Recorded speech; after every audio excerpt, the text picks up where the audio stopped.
ஜன்னல் சமூகத்தின் சாளரம். மாதம் இருமுறை வெளிவரும் குடும்ப இதழ்.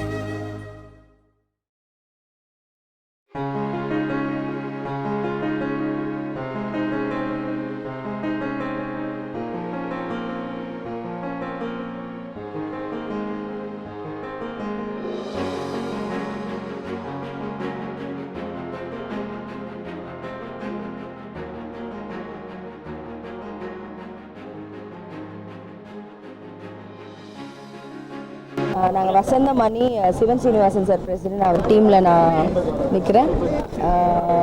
வைஸ் பிரசிடெண்ட்டாக கண்டெஸ்ட் பண்ணுறேன்.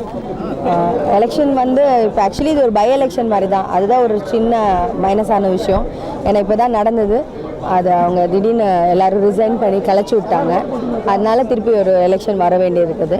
அதனால் ஓகே, ரொம்ப க்ரௌடு கொஞ்சம் கம்மியாக தான் எக்ஸ்பெக்ட் பண்ண அளவுக்கு க்ரௌடு வரல.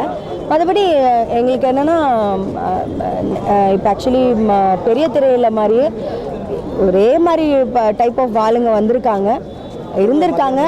ஒன்றும் தப்பும் பண்ணலை, ஆனால் பெருசாக நல்லது எதுவுமே பண்ணலை. ஒரு சேஞ்ச் கொடுக்கல, எந்த ஒரு விஷயத்தையும் அவங்க எதுவுமே பண்ணலை. தட்ஸ் வாட் நாங்கள் ப்ரொட்டஸ்ட் பண்ணுறதும் நாங்கள் ஆசைப்படுறதும் அதுதான். கண்டிப்பாக நிறைய சேஞ்சஸ் வேணும். எங்களுக்குன்னு ஒரு பில்டிங் வேணும். சின்ன திரையில் நீங்கள் பார்த்தீங்கன்னா நிறைய கஷ்டப்படுறவங்க, மிடில் கிளாஸ் பீப்புள் அந்த மாதிரி இருக்கிறவங்க தான் ஜாஸ்தி இருக்காங்க. ஸோ அவங்களுக்கு நீட்ஸ் ஜாஸ்தி இருக்குது. ஸோ எங்களால் முடிஞ்ச அளவுக்கு நாங்கள் வின் பண்ணி வந்துட்டால் நாங்கள் செய்யணும்னு ஆசைப்படுறோம். கண்டிப்பாக செய்வோம். நிறைய சேஞ்சஸ், பில்டிங்கு, அதுக்கப்புறம் ஹெல்த் இன்சூரன்ஸு, அப்புறம் சீட்ஸ், காலேஜ் ஸ்கூல்ஸ் சீட்ஸு நிறைய ப்ராமிஸ் பண்ணியிருக்கோம். நாங்கள் ப்ராமிஸ் பண்ணது எல்லாமே பண்ணுவோம். கண்டிப்பாக அடுத்த எலெக்ஷனுக்குள்ளே நீங்கள் பார்க்கும்போது நாங்கள் வின் பண்ணி வந்தால், எங்கள் டீம் வின் பண்ணி வந்தால் சின்ன திரையோட லெவலே வேறு ஒரு சின்ன லெவல் சேஞ்ச் இருக்கும். கண்டிப்பாக ஹையர் லெவலுக்கு கொண்டு போயிருவோம். வணக்கம். நான் இப்போ தான் சின்னத்திரை நடிகர் சங்கம் எலெக்ஷனுக்கு ஓட்டு போட்டு வரேன். என்னை பொறுத்த வரைக்கும் இவ்வளோ பேர் போட்டிடுறாங்களேன்னு என்கிட்ட கேட்டாங்க. இது ஒரு ஆரோக்கியமான விஷயம். ஏன்னா இது ஒரு டெமோக்ராட்டிக் கண்ட்ரி. யார் யார் நல்லது செய்யணும்னு விரும்புகிறாங்களோ அவங்களாம் தங்களுடைய திறமைகளை நடிகர்கள்கிட்ட சொல்லி நாங்கள் இதெல்லாம் செய்வோம்னு சொல்லி வராங்க. இப்படி தான் எலெக்ட் பண்ணோம். ஒரே ஒரு பார்ட்டி ரொம்ப நாள் இருக்குதுங்கிறது ரொம்ப தப்பு. அது நாட்டுக்கே தப்பு. அப்படி இருக்கும்போது சின்னத்திரை நடிகர் சங்கத்துக்கு தப்பு. ஸோ இந்த எலெக்ஷனை நான் ரொம்ப வரவேற்கிறேன். எல்லாம் தெரிஞ்சவர்கள் தான், யாரும் தெரியாதவர்கள் இல்லை. என்னை பொறுத்த வரைக்கும் எல்லோரும் நல்ல எண்ணத்தோடு தான் இந்த எலெக்ஷனில் போட்டிகிட்ருக்காங்க. என்னுடைய வேண்டுகோள் ஒன்று தான். இன்றைக்கி பல நடிகர்களை வாழ வைத்து கொண்டிருக்கிறது இந்த சின்னத்திரை. ஸோ யார் பவருக்கு வந்தாலும், பவர்னு சொல்லக்கூடாது, இதை இந்த பதவிக்கு வந்தாலும், அது ஒரு அணியாக இருந்தாலும் சரி, இல்லை ஒரு மிக்சராக இருந்தாலும் சரி, அவருடைய நோக்கம் தங்களுடைய ஈகோ எல்லாத்தையும் மறந்துட்டு ஒன்றா சேர்ந்து செயல்பட்டு சின்னத்திரை நடிகர்களுக்கு நல்லது செய்யணும். இதுதான் என்னுடைய வேண்டுகோள். அந்த அடிப்படையில் தான் நானும் ஓட்டு போட்டிருக்கேன். ஒரு அணி 2 அணி இருக்குது, இண்டிவிஜுவலாக நிற்பாங்க. இது ஒரு 3 அணிங்கிறது ஐ திங்க் இது ஃபர்ஸ்ட் டைம். இது ஆரோக்கியமான விஷயங்கிறது என்னுடைய இது. ஏன்னா எதுவுமே யாருக்குமே மொனோப்பலி கிடையாது. இது ஒன்றும் டிக்டேட்டர் நாடு கிடையாது. இப்போ பெரிய திரை நடிகர் சங்கத்திலே அது ப்ரூவ் ஆகிடுச்சு. ஒத்தரை ரொம்ப நாள்லாம் இருக்க முடியாதுங்கிறது. ஸோ இது ஆரோக்கியமான வரவேற்கத்தக்க ஒரு ப்ரொசீஜர் தான் நான் நினைக்கிறேன்.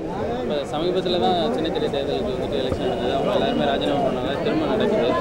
இந்த இப்போ எலெக்ட் ஆகி வரக்கூடிய மெம்பர்ஸ் வந்துட்டு அவங்களோட டென்யூரை கம்ப்ளீட் பண்ண கண்டிப்பாக அதை தான் நான் சொல்லியிருக்கேன். நீங்கள் எல்லாம் ஈகோ எல்லாம் மறந்துட்டு ஒன்றா சேர்ந்து இது ஒரு சங்கம் ஃபார் ஆர்டிஸ்ட்னு நினைக்கிறேன். ஃபார் த பீப்புள் நினச்சி செயல்பட்டால் கண்டிப்பாக நல்லது நடக்கும்.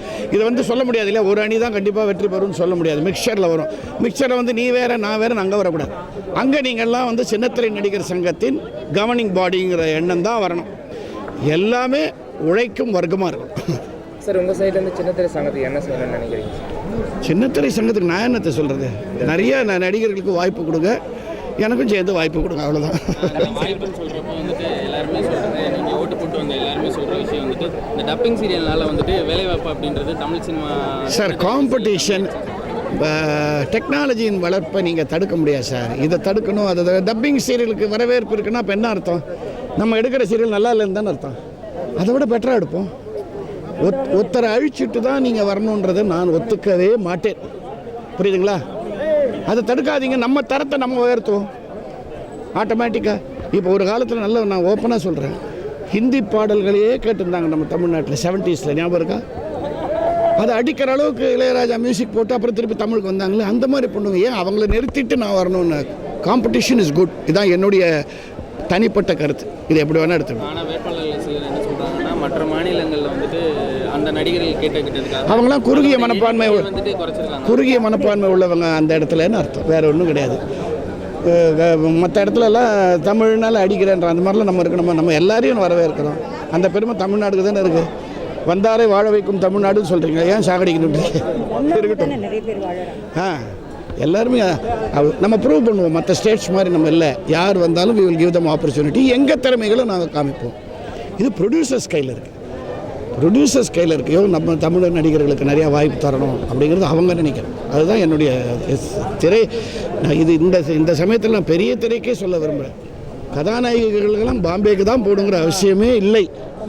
அதை நான் வெறுக்கிறேன். ஆனால் அதை நான் தடுக்க முடியாது. அவங்க யோசிக்கணும், இங்கே தமிழ்நாட்டில் இல்லாத திறமையான்றதை அவங்க யோசிக்கணும். அதுதான் முக்கியம். பண்ணுறேன் ஒரே இடத்துல பார்த்தீங்கன்னா நாங்கள் எல்லாம் எங்கள் குடும்பத்தை சேர்ந்தவங்க எல்லாரையும் ஒன்றா பார்க்குறது ரொம்ப சந்தோஷமாக இருக்குது. இதில் 3 அணி நிற்கிறாங்க. வசந்தம்னா யாராலையும் மறக்க முடியாது. ஏற்கனவே எங்கள் தலைவரோட நேம் அது. எல்லாருமே யார் ஜெயிச்சு வந்தாலும் எல்லாருக்கும் வந்து நல்லது பண்ணணும். அது மட்டும் தான் எங்களோட ஆசை. கண்டிப்பாக வந்து நல்லது செய்கிறவங்க கண்டிப்பாக ஜெயிச்சா ரொம்ப சந்தோஷமாக இருக்கும். சின்னத்திரை எலெக்ஷன்ஸ் தேர்தல் நடக்குது. இன்றைக்கி ரொம்ப பரபரப்பாக இருக்குது. அதுவும் குறிப்பாக 3 அணியினர் வந்து போட்டிடுறாங்க. பெரும் தலைவர்கள்லாம் இருக்காங்க. இப்போ தான் ஓட்டிங் முடிஞ்சுது. நான் என்னோடய ஓட்டை காசு பண்ணிட்டு வந்தேன். ஸோ ஒரு புதிய மாற்றத்தை கண்டிப்பாக வந்து இந்த ஜெயிக்க போகிற அணி கண்டிப்பாக கொண்டு வருவாங்கன்றது தான் வந்து எங்களுடைய நம்பிக்கை. ஏன்னா வந்து இன்றைக்கி ஸ்மால் ஸ்க்ரீன் பார்த்திங்கன்னா ஏகப்பட்ட பிரச்சனைகள் இருக்குது. அதெல்லாம் வந்து சரி பண்ணணும், சரி கொண்டு வரணும் அப்படின்றது தான் எங்களோட ஆசையும் கூட. ஸோ அதுக்காக தான் நாங்கள் நம்பி எல்லாருக்கும் வாக்களிச்சிருக்கோம். ஸோ கண்டிப்பாக இந்த புதிய டீம் எது ஃபார்ம் ஆகுதோ கண்டிப்பாக அவங்க வந்து நல்லா செய்வாங்கன்ற நம்பிக்கை இருக்குது. அண்ட் இன்றைக்கி ஸ்மால் ஸ்க்ரீன் வந்து ரொம்ப எல்லாருடைய வீட்டில் ஒரு பெரிய அங்கமாக இருக்குது. இன்ஃபேக்ட் என்னோட கரியரை நான் ஸ்மால் ஸ்க்ரீன் ஆரம்பித்தேன். இன்றைக்கி ஸ்மால் ஸ்க்ரீன்லேருந்து பிக் ஸ்க்ரீன் போகிற அளவுக்கு எனக்கு ஒரு வளர்ச்சி ஏற்பட்டுன்னா கண்டிப்பாக வந்து இந்த சின்னத்திரை தான் எனக்கு வந்து பெரிய கை கொடுத்துருக்கு. ஸோ என்றைக்குமே நான் வந்து ஒரு முதல்ல இது என்னோட ஆரம்ப வீடு.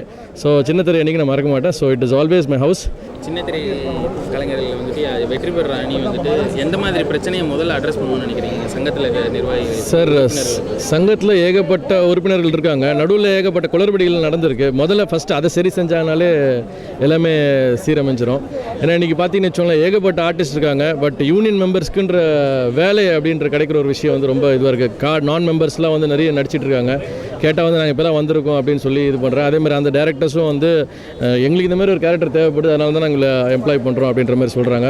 பட் இருந்தாலும் வந்து அதையும் தாண்டி யூனியன் மெம்பர்ஸ் எல்லாருக்குமே வந்து வேலை கிடைக்கணும், எல்லாருக்கும் வந்து சமமான உரிமை வழங்கப்படணும் அப்படின்றது தான் வந்து இப்போ ஃபார்ம் பண்ணுற கமிட்டி கண்டிப்பாக எல்லாமே சொல்லிட்டு இருக்காங்க. பட் இவங்க கண்டிப்பாக அதை கொண்டு வருவாங்கன்ற நம்பிக்கை இருக்குது. அதனால தான் நம்பி ஓட் பண்ணியிருக்கோம் உங்களுக்கு. அந்த வேலைவாய்ப்பு அப்படின்னு சொல்லும்போது எல்லா நடிகர்களுமே ஃபீல் பண்ணுறது என்னென்னா அந்த டப்பிங் சீரியல் வந்ததுக்கப்புறமா. ஆமாம், உண்மையிலே இன்றைக்கி வந்து அந்த டப்பிங் சீரியல்ன்றது வந்து சின்னத்திரை கலைஞர்களுக்கு ஒரு பெரிய ட்ராபேக்காக இருக்குது. ஏன்னா இங்கே ஏகப்பட்ட ஆர்டிஸ்ட் இருக்காங்க, ஏகப்பட்ட டப்பிங் கலைஞர்கள் கூட வந்து நம்ம சின்னத்திரையில் இருக்காங்க. ஸோ இப்படிப்பட்ட மக்கள், இப்படிப்பட்ட டேலண்ட்ஸ் இங்கே இருக்கும்போது, இப்படிப்பட்ட நம்ம தமிழ் மக்களே இருக்கும்போது தமிழ் சீரியல் தான் எடுக்கிறோம், அது ஏன் டப்புன்னு எடுக்கணுன்றது வந்து ஒரு எங்களுக்கும் இருக்கிற ஒரு ஆதங்கம் தான். ஸோ அந்த மாதிரி டப்பிங் சீரியல்ஸ்க்கெல்லாம் வந்து ஒரு முற்றுப்புள்ளி வைக்கிறதுக்கு கண்டிப்பாக இந்த புதிய கமிட்டி வந்து ஏதாவது பெரிய ஸ்டெப் எடுக்கும் அப்படின்றது தான் எங்களோட நம்பிக்கை. சின்னத்திரை நடிகர் சங்கம் தேர்தல் ரொம்ப ஸ்மூத்தாக, ரொம்ப அழகாக போய்கிட்டுருக்கு. எந்த டென்ஷனும் இல்லை, எந்த குழப்பமும் இல்லை. எல்லோரும் சந்தோஷமாக இங்கே வேலை செஞ்சுக்கிட்டு இருக்கோம் நாங்கள். அண்டு வருகின்ற அத்தனை பேருமே எங்களுக்கு தெரிந்தவர்கள், நல்லா தெரிஞ்சவங்க. நாங்கள் வந்து புதிய அலைகள்ங்கிற அணியில் பானுபிரகாஷ் தலைவராக, பாபுஸ் வந்து செக்ரட்டரி, விஜயானந்த், இது போக மனோபாலா, ஓஏகே சுந்தர், டெல்லி கணேஷ், நான் தான் டெல்லி கணேஷ், அதுக்கப்புறம் நிறைய டிபி கஜேந்திரன், சின்னி ஜெயந்த், எல்லோரும் இருக்கோம். அதனால் எங்களுடைய நோக்கம் வந்து இந்த சின்னத்திரை நடிகர்களுக்கு ஏதாவது செய்யணுங்கிறது தான் எண்ணம். அதை ஏற்கனவே பாபுஸ் நிறைய பண்ணிக்கிட்டு இருக்கார். சினிமாக்காரங்கிற ஒரு இதில் நிறைய பேருக்கு வாய்ப்பு வாங்கி கொடுத்துக்கிட்டு இருக்காரு. இந்த வேற்றுமொழி படங்கள் வந்து ரொம்ப ஆக்கிரமிக்குது. அதை கொஞ்சம் ரிக்வஸ்ட் பண்ணி நிப்பாட்ட சொல்லணும், நமக்கு வாய்ப்பு கொடுக்கணும் அப்படிங்கிற சில விஷயங்களை அவர்களுக்கு செய்யணுங்கிறதுக்காக தான் நாங்கள் இறங்கியிருக்கோம். வேறு ஒன்றும் இல்லை. நிச்சயமாக அங்கே ஜெயிப்போம். சின்னத்திரை நடிகர்களுக்கு என்னென்ன வேணுமோ அதெல்லாம் செய்வோம் என்று உறுதியளிக்கிறோம். வணக்கம், வாழ்க வளர்க. இன்றைக்கி வந்து சின்னத்திரை நடிகர் சங்கத்துடைய எலெக்ஷன் ரொம்ப அழகாக அமைதியாக சிறப்பாக நடந்துகிட்டு இருக்குது. நான் ஒரு சின்னத்திரை நடிகர் சங்க மெம்பர் அப்படின்ற ஒரு இதில் இன்றைக்கி நான் வந்து ஓட் பண்ண வந்திருக்கேன். ஆக்சுவலாக ஏர்லி மார்னிங்கே வந்தேன், பட் வந்து ரொம்ப லேட் ஆகிடுச்சு. இருந்தாலும் ஷூட்டிங்கில் வந்து பார்த்திங்கன்னா கெட்டப்லாம் பார்த்திங்கன்னா ஒரு ஃபைட் சீக்வன்ஸு அங்கேருந்து அப்படியே நேராக வந்து ஃபஸ்ட்டு நம்ம ஓட்டை போட்டுடணும் நம்மளுடைய கடமை அப்படின்றக்காக வந்தேன். ஸோ எந்த டீம் ஜெயித்தாலும் நம்ம சின்னத்திரை நடிகர் சங்கத்துக்கு நிறைய நல்ல விஷயங்கள் பண்ணணும் அப்படிங்கிறது தான் ஆசை. எல்லாருக்குமே எங்களுடைய வாழ்த்துக்கள். எல்லாத்தையும் லவ் பண்ணுங்கள், ஜெயிச்சவங்க எல்லாத்தையும் லவ் பண்ணால் போதும், எல்லாத்தையும் நல்லதை செஞ்சால் போதும். ஓகே, இல்லை அவங்களுடைய தேவை அவங்களுடைய கோரிக்கை என்னன்னு அவங்களுக்கே தெரியும், அதை அவங்க நிவர்த்தி பண்ணாலே போதும். தேங்க்யூ. ஜன்னல் டிவி நேயர்களுக்கு என்னுடைய இனிய வாழ்த்துக்கள். புதிய அலை கண்டிப்பாக இந்த அலை வந்து நல்ல விஷயத்தை மட்டும்தான் எடுத்துக்கும், தீய விஷயங்களை அடித்து செல்லும். அதுதான் அந்த புதிய அலை. அதில் வந்து செயற்குழுவுக்கு நினைக்கிறேன். கண்டிப்பாக இந்த புதிய அலை அணியின் வெற்றி ஒரு பெரிய மாறுதலை சின்ன திரை கலைஞரை தரும். நன்றி, வணக்கம். ரொம்ப அவசியமான ஒரு தேவையாக சின்னத்திரை நடிகர்களுக்கு அந்த சங்கத்துக்கு ஒரு தேர்தல் நடக்குது. அது அந்த கலைஞர்களுக்கு எல்லாருக்குமே வந்து ஒரு அவசியமான ஒரு வேலையாக மாறி இருக்குது. காரணம் சமீபத்தில் இருந்த ஒரு சில மாற்றங்கள் சங்கத்தில். ஸோ அதனால் இந்த தேர்தல் வந்து ஒரு இக்கட்டான ஒரு சூழ்நிலையில் இந்த தேர்தல் நடந்தாக வேண்டிய ஒரு தேவை இருக்குது. இன்றைக்கி வந்து ஃபெஸ்டிவல் டே, ஹாலிடே அப்படின்னாலும் எல்லோரும் வந்து ஓட்டு போடுவாங்க அப்படிங்கிற நம்பிக்கை. அதனால் காலையில் நானே வந்துட்டேன். ஸோ சங்கம் வந்து சிறப்பாக செயல்பட்டால் தான் இந்த டிவி ஸ்டார்ஸ், டிவி ஆர்டிஸ்ட் வந்து நிறைய பேர் வந்து வேலைவாய்ப்பு இல்லாமல் ரொம்ப சிரமப்பட்டுக்கிட்டு இருக்கிறாங்க. பெரிய பெரிய நடிகர்கள் போல் தெரிந்தாலும் அவங்களுக்கும் வந்து கமிட்மெண்ட்ஸ் வந்து ரொம்ப அதிகமாகவே சில பேருக்கு இருக்குது. ஏன்னா வேலைவாய்ப்பு இன்றைக்கி ஒரு மிகப்பெரிய பிரச்சனையாக நடிகர்களாக, அதுவும் தொலைக்காட்சி நடிகர்களாக இருக்கிறவங்களுக்கு நிறைய பேருக்கு இருக்குது. அப்படி ஒரு சூழலில் இன்றைக்கி வந்து சங்க தேர்தல் இருக்குது. எதிர்பார்க்குறோம் வரக்கூடிய யார் பொறுப்பு ஏற்கிறார்களோ அவர்கள் வந்து சிறப்பாக செய்வார்கள்னு எதிர்பார்க்குறோம். ஏன்னா பொறுப்பு ஏற்பவர்களுக்கும் சரி, இருக்கிற எல்லாருக்கும் சரி, இன்றைக்கி ஒரு சங்கம் சிறப்பாக செயல்பட வேண்டிய ஒரு தேவை வந்து எல்லாரும் உணர்ந்துருக்கிறாங்க. அதனால் ஒரு ஜனநாயக கடமையாக ஒரு சங்கத்தில் இருக்கிற யாராக இருந்தாலும் வந்து ஓட்டு போட வேண்டிய ஒரு தேவை இருக்குது. அந்த நம்பிக்கையில் தான் நான் வந்து என்னுடைய கடமையை வந்து காலையில் முதல் வேலையாக வந்து செஞ்சுருக்கேன். வெற்றி பெற அணி வந்துட்டு சின்னத்திரை நடிகர் சங்கத்தில் வந்துட்டு அணுக வேண்டிய முதல் பிரச்சனையை எதை பார்க்குறீங்க? அடுத்தடுத்து வேறு என்னென்ன செய்யணும்னு முதல் பிரச்சனையாக நான் பார்க்குறது வந்து ஒரு ஒரு குரூப் டைனமிக்ஸ் அப்படின்னு சொல்லுவாங்க. அதாவது நம்ம எப்போ வந்து ஒரு குழுவாக செயல்பட்டாலும் ஜனநாயகத்தில் சில சிக்கல்கள் வந்து இருக்கும். அதை தாங்கிறது தான் ஜனநாயகம். ஜனநாயகம்னாலே அது ஒரு ஜனநாயகத்துக்கு இருக்கிற சவால். காரணம் என்னென்னா பல பேர் பல கருத்து சொல்லுவாங்க, பல விஷயங்கள் செய்வாங்க. அதை நம்ம எப்படி வந்து எதிர்கொள்ளணும் அப்படிங்கிறதுக்கான ஒரு முயற்சியை வந்து கட்டாயமாக அந்த குழு வந்து ஒரு மனதாக இருந்து பேசி சில சவால்களை சமாளிக்கணும். இப்போ குழுவுக்கு வந்து இப்போ நாம் வந்து தேர்தலில் நிற்கிறோம், ஜெயிக்கிறோம், ஒரு பொறுப்பு எடுத்துக்கிறோம் அப்படின்னா அது ஒரு எக்ஸ்ட்ரா பேர்டன். ஆக்சுவலாக அதை வந்து நம்ம முடிவு பண்ணி தான் அந்த பொறுப்புக்கு வரோம். ஸோ அவர்கள் வந்து அப்படி வர்றவங்க மிகப்பெரிய அளவில் டெடிக்கேட்டடாக அவங்க வந்து அந்த பொறுப்புக்கு வராங்க. அதனால் அவங்க அந்த கடமையை செய்வதற்கு வந்து முழு ஒத்துழைப்பு வந்து நம்ம உறுப்பினர்கள் எல்லாரும் வந்து தரணும். குறிப்பாக ஜென்ரல் பாடி மீட்டிங்ஸ் வரணும். அப்போ தான் வந்து என்ன நடக்குதுன்னு தெரியும். அதனால் பொறுப்பில் இருக்கிறவங்களுக்கு மட்டும் பொறுப்பு இல்லை, இதில் ஓட்டு போடுறவங்களுக்கும் பொறுப்பு இருக்குது. அதை செயல்படுத்த வைக்கிற எல்லா உறுப்பினர்களுக்கும் அதில் வந்து மிகப்பெரிய பொறுப்பு இருக்குது. அப்படி இருந்தால் தான் ஒரு சங்கம்ன்றது ஒன்று வந்து நடக்கும். நம்மளுடைய பிரச்சனை என்னான்னு நமக்கு செவிசாய்க்கப்படும், கேட்கும். அப்போ வந்து நம்ம அதுக்கான முயற்சிகளை தான் எடுக்கலாம். ஒரு தீர்மானம் எடுக்கணும், ஒரு இத்தனை பேர் இருக்கணும் அப்படின்னா கூட நம்ம வந்து பொதுக்குழு கூட்டங்களுக்கு வந்தால் தான் தீர்மானம் எடுக்கப்படுதுன்றதே நமக்கு வந்து தெரியும். அது தீர்மானம் எடுத்தாங்களா இல்லையா அப்படின்னு, கோரிக்கை வந்ததா இல்லையா அப்படின்னு நம்ம வந்து எதிர்பார்க்கக்கூடாது. யார் வந்து பொறுப்பில் வந்தாலும் நம்ம வந்து ஒரு ஒத்துழைப்பு கொடுத்து கருத்துக்களை சொல்லிகிட்டு இருந்தோம்னா கண்டிப்பாக அது வந்து செயலுக்கு வரும். எல்லா அமைப்புகளும் வந்து ஜனநாயக முறையில் செயல்படுறது வந்து அவ்வளோ சர்வசாதாரணமான விஷயம் இல்லை. ரொம்ப அது ஜனநாயக முறை செய்யறனாலே டஃப்பானது, ஆனால் அதான் சிறப்பானது. அதுக்கு நம்ம வந்து எல்லோரும் ஒத்துழைப்பு கொடுக்கணும். அதுதான் சின்னத்திரை நடிகர் சங்கத்தினுடைய தேர்தல். 3 அணிகள் போட்டியிடுகிறார்கள். எல்லோருமே ஒரே தொழிலில் இருப்பவர்கள், நண்பர்கள், உடன்பிறவா, சகோதர சகோதரிகள். கடந்த முறை போல் அவசரப்பட்டு அமைப்பை கலைக்காமல் இந்த முறை தேர்ந்தெடுக்கப்படுகின்ற அணி, அது எந்த அணியாக இருந்தாலும் கலைஞர்களுக்கு நன்மையை செய்ய வேண்டும், அவர்களுடைய முன்னேற்றத்திற்காக பாடுபட வேண்டும் என்று நான் மனமாற கேட்டுக்கொள்கிறேன். எந்த அணி வெற்றி பெற்றாலும் அனைவரும் என்னுடைய சகோதர சகோதரிகள் தான். அவர்களுக்கு இப்பொழுதே என்னுடைய மனமார்ந்த வாழ்த்துக்களை தெரிவித்துக் கொள்கிறேன். மீண்டும் ஒரு முறை கலைஞர்களுடைய நன்மைக்காக பாடுபடுங்கள், உரிமைக்காக குரல் கொடுங்கள் என்று உங்களை கேட்டுக்கொள்கிறேன். நன்றி, வணக்கம். இந்த தேர்தல் இன்றைக்கி நடைபெறுவது சின்னத்திரை நடிகர் சங்கத்தினுடைய நலனுக்காக தான். ஒரே ஒரு விஷயம் நான் இந்த இடத்துல பதிவு பண்ண விரும்புகிறேன். என்னென்னா 2003 சங்கம் ஆரம்பிக்கப்பட்டது. அப்போ சங்கம் வளர்கிறப்போ 2003 பல சிரமங்கள் சங்கத்தை வளர்க்குறதுக்கு. சங்கம் வரவே கூடாதுன்னு அதுக்காக எதிர்பார்த்தவங்க நிறைய பேர். அதையெல்லாம் மீறி 2003 இந்த சங்கத்தை வளர்த்தோம். அதில் முக்கிய பங்கு எனக்கு இருக்குங்கிறது இந்த நேரத்தில் நான் வந்து பெருமையாக சொல்லிக்கிறேன். ஏன்னா நடந்த எல்லா விஷயங்களும் இந்த சின்னத்திரை உலகத்தை சேர்ந்தவங்க எல்லாருக்கும் தெரியும். அதனால் 2003 ஆரம்பிக்கப்பட்டதில் வந்து நான் கமிட்டி மெம்பர், அதுக்கப்புறம் வந்து ஜாயின்ட் செக்ரட்டரி, அதுக்கப்புறம் செக்ரட்டரி, அதுக்கப்புறம் தலைவர். 2011 வரைக்கும் சங்கம் வெறும் 3500 வச்சு நடத்தப்பட்ட இந்த சங்கம் வளர்ந்தது.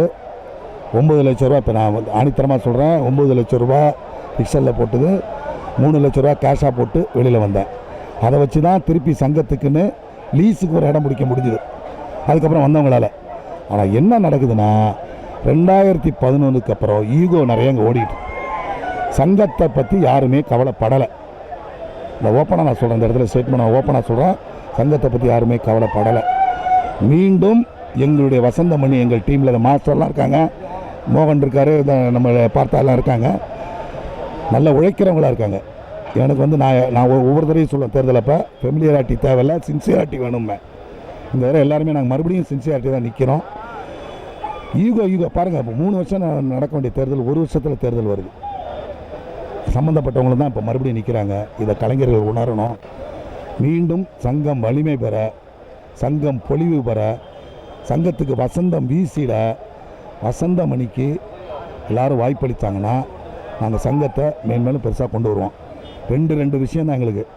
ஒன்று, எங்களுக்கு ஒரு கட்டணம் வேணும், அதுக்கு நாங்கள் நிச்சயமாக செய்வோம். 2வது, வேலையில்லாத கலைஞர்களுக்கு ஒரு சில பிரச்சனைகள் இருக்குது, அந்த பிரச்சனைகளை நாங்கள் முடிஞ்ச அளவுக்கு தீர்த்து வைப்போம். எங்களுடைய அணியின் பேர் வசந்தமணி. நன்றி. சின்னத்திரை நடிகர் சங்க தேர்தல் இன்றைக்கி நடக்குது. மொத்தம் 3 அணிகளில் போட்டி போடுறோம். 23 பொறுப்புக்கு 3 அணிகள் மோதுறோம். அதில் ரவிவரமாகிய என்னுடைய தலைமையில் உழைக்கும் கரங்கள் அணி சார்பாக நான் தலைவர் பொறுப்புக்கு நிற்கிறேன். 2வது, இந்த தேர்தல் காலை 8 மணிக்கு துவங்கியிருக்கு, 5 மணிக்கெல்லாம் முடிஞ்சிடும். 7-8 மணிக்கெல்லாம் முக்கிய பொறுப்புகள்லாம் முடிவுகள் அறிவிச்சிருவாங்க. அதை நாங்கள் எதிர்பார்த்துட்ருக்குறோம். அடுத்து, சின்னத்திரை நடிகர் சங்கத்தின் உறுப்பினர்கள் அல்லாதவர்கள் எந்த தொலைக்காட்சி தொடர்களிலும் நடித்தாலும் அது தடுத்து நிறுத்தப்படுங்கிறதா எங்களுடைய முதல் கோரிக்கை. 2வது, டப்பிங் சீரியல்ஸ். இந்த டப்பிங் சீரியல்ஸை ஒளிபரப்புற எந்த தொலைக்காட்சி தொடர்களாக இருந்தாலும் எங்களுடைய நிர்வாகம் வெற்றி பெற்றால் அந்த நிறுவனங்களில் சென்று கடிதம் மூலியமாக நேரடியாக நாங்கள் முறையிடுவோம். அப்படி முறையிட்டும் அது வந்து தடுத்து நிறுத்தப்படாவிட்டால் அதற்கு பின் அனைத்து உறுப்பினருடைய முடிவுக்கு ஏற்றவாறு அது ஆர்ப்பாட்டமாக இருந்தாலும் சரி, போராட்டமாக இருந்தாலும் அதையும் செயல்படுத்துறதுக்கு நாங்கள் தயாராக இருக்கோம். திரைப்பட இயக்குனர் லியாக்கத் அலிகான் இந்த தேர்தல் அதிகாரியாக நியமிக்கப்பட்டிருக்கேன். இது சின்னத்திரை நடிகர் சங்க தேர்தல். மொத்தம் 1427 உறுப்பினர்கள் இருக்காங்க. அது வாக்குரிமை உள்ள உறுப்பினர்கள் 1341. மொத்தம் 69 பேர் போட்டி போடுறாங்க. 23 பதவிகளுக்கு 69 பேர் போட்டி போடுறாங்க. ஒரு தலைவர், ஒரு பொதுச் செயலாளர், ஒரு பொதுளாளர், 2 துணைத் தலைவர், 4 இணைச் செயலாளர், 14 செயற்குழு உறுப்பினர்களுக்காக 23 பதவிகள், 69 பேர் போட்டி போடுறாங்க. காலை 8 மணிக்கு வாக்குப்பதிவு தொடங்கியிருக்கு. மாலை 5 மணி வரைக்கும் வாக்குப்பதிவு நடக்கும். 6 மணிலேருந்து வாக்கு எண்ணிக்கை தொடங்கும். இன்றைக்கி முக்கியமான பதவிகளுக்கு இன்றைக்கி முடிவுகள் அறிவிக்கப்படும். மற்ற பதவிகளுக்கு நாளை காலை 9 மணிக்கு வாக்கு எண்ணிக்கை தொடங்கி அந்த முடிவுகளும் அறிவிக்கப்படும். சின்னத்திரை தேர்தல் அமோகமாக நடந்துகிட்ருக்கு. தேர்தல் மட்டும் அமோகமாக நடக்கலை, எங்களுடைய அணியினுடைய வெற்றியும் அமோகமாக போயிட்டுருக்கு. ரொம்ப உற்சாகத்தோடு இருக்கணும். வரக்கூடிய நிறைய எங்களுடைய உறுப்பினர்கள்லாம் எங்கள் அணிக்கு தான் ஓட்டு போடுவாங்கங்கிற நம்பிக்கை மட்டுமில்லை, ஆணித்தரமாக இப்பொழுது அது வந்து வெளிப்பட்டு கொண்டு இருக்கிறது. ரொம்ப ரொம்ப ரொம்ப ரொம்ப ரொம்ப ரொம்ப ரொம்ப சந்தோஷம், உற்சாகம், குதூகலமாக இருக்கிறோம். அதாவது எங்கள் அணி வெற்றி பெற்றால் நிச்சயமாக மிக முக்கியமான ஒரு விஷயம் என்னென்னா, சங்கத்தில் இருக்கும் உறுப்பினர்கள் மட்டுமே இந்த தொடர்களில் நடிக்கணுங்கிறத நாங்கள் வந்து ஆணித்தரமாக நாங்கள் கொண்டு வருவோம். ஏன்னா மெம்பர் தான் வேலை செய்யணும். அதில் வந்து ரொம்ப தீவிரமாக இருப்போம். தீவிரமாகங்கிறதோட தீவிரவாதிகளாக செயல்படுவோம், அனுமதிக்க மாட்டோம். அது அமைச்சர் நடிகர்களை வந்து நாங்கள் அனுமதிக்க மாட்டோம். ஒன்று, அவங்க மெம்பராக சேரணும், மெம்பராக சேர்ந்துட்டு நடிக்கலாம். அது வந்து முதல் ஃபஸ்ட். அப்புறம் வந்து சின்னத்திரையினுடைய சங்கத்துக்கு நிறைய நிதி வசூல் பண்ணி, நிறைய ஃபண்டு கொஞ்சம் ரைஸ் பண்ணி, சின்னத்திரையில் வந்து நலிவுற்ற கலைஞர்கள் இருக்காங்க, அவங்களுக்கெல்லாம் உதவணும். அது மாதிரி எல்லாத்தையும் விட மேலே இப்போ போட்டியிட பல அணிகள் இருக்குது, 2-3 அணிகள் இருக்குது கேள்விப்பட்டேன். ஆனால் அந்த அணியிலே ரொம்ப சிறப்பாக இந்த பானு பிரகாஷ் அவர்கள் அமைத்திருக்காங்க. இதில் வந்து நிறைய திறமைசாலிகள் இருக்கிறாங்க. திறமைசாலிகள்ங்கிறத விட ரொம்ப சீனியாரிட்டி உள்ள அனுபவஸ்தர்கள் இருக்கிறாங்க. அதில் உதாரணம் நம்ம டெல்லி கணேஷ், சின்ன ஜெயந்த், மனோபாலா போன்றவர்கள்லாம் இருக்காங்க. கண்டிப்பாக இதில் வந்து நல்ல நல்ல திட்டங்கள், நல்ல நல்ல சிந்தனைகள் உள்ள உறுப்பினர்கள்லாம் வந்து இந்த அணியில் இருக்காங்க. அதனால் இந்த அணி கண்டிப்பாக வெற்றி பெறணும், வெற்றி பெறும். ஜன்னல் சமூகத்தின் சாளரம். மாதம் இருமுறை வெளிவரும் குடும்ப இதழ்.